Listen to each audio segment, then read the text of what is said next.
dal leen ak jàmm ami site internet suñu live tv li gën a fës ci bopp xabaar yi nag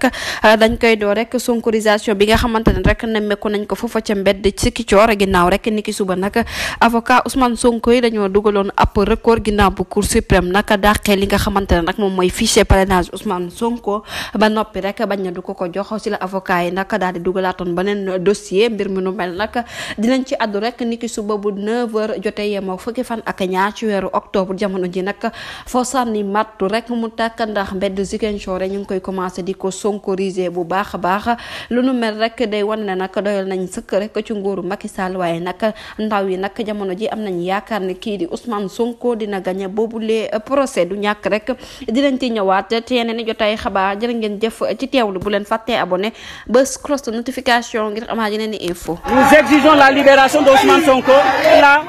nous irons tous au tribunal pour